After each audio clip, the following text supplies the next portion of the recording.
Hello and welcome to Genie Therapy.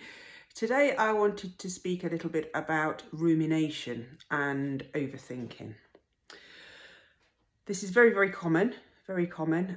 In fact, 73% of people between the age of 25 and 35 are believed to admit to chronically overthinking throughout their lives, and 52% of 45 to 55 year olds. So there you go, a very common process. Overthinking. So why do we do overthinking? It's something that goes round and round in our mind, and we just cannot switch off.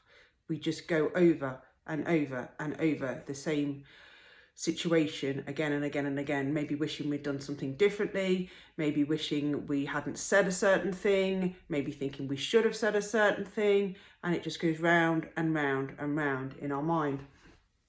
And when you struggle to make decisions as well when you're an overthinker, because you'll say to yourself, well, if I make that decision, what will the outcome be? But then it might not be that, and what if it's that, and it could be that. And so people that are overthinkers generally find it really tough to make conscious decisions, and just keep replaying in the mind again all the terrible things that maybe have happened in their life at some point.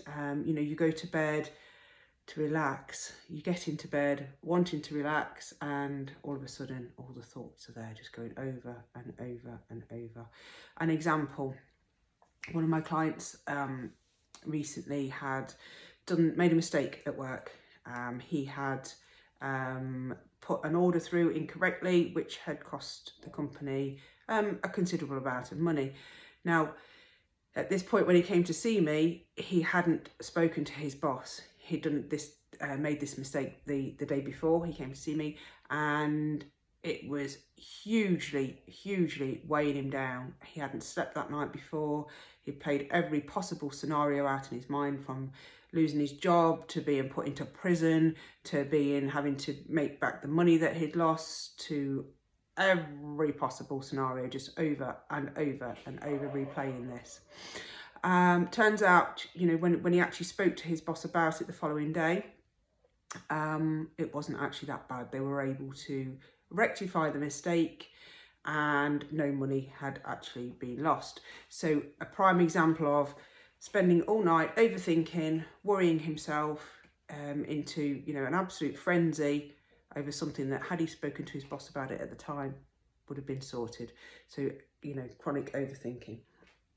And also making negative assumptions about things. Chronic overthinkers will all of a sudden, make the decision that the negative of that is going to happen rather than the positive side of that is going to happen, and living in that cycle of repeated negativity. And overthinking, it actually gets to the point where it overrules your life. It becomes your whole life, and it's just not a pleasant place to be. Now, the good news is you can learn to overcome overthinking and rumination, because let's face it, you weren't born doing that. It's a habit. It's a habit that you've learnt for whatever reason during your life. We were born accepting the world around us to be whatever it is to be. Whereas once we've got into this negative cycle of overthinking and overstressing ourselves, we need to take strategies to get back on top of that, and that is possible. So if you'd like to know more about how to overcome being an overthinker and ruminating constantly, you could go over to the website genietherapy.com and learn a little bit more over there. But I hope this video has been helpful.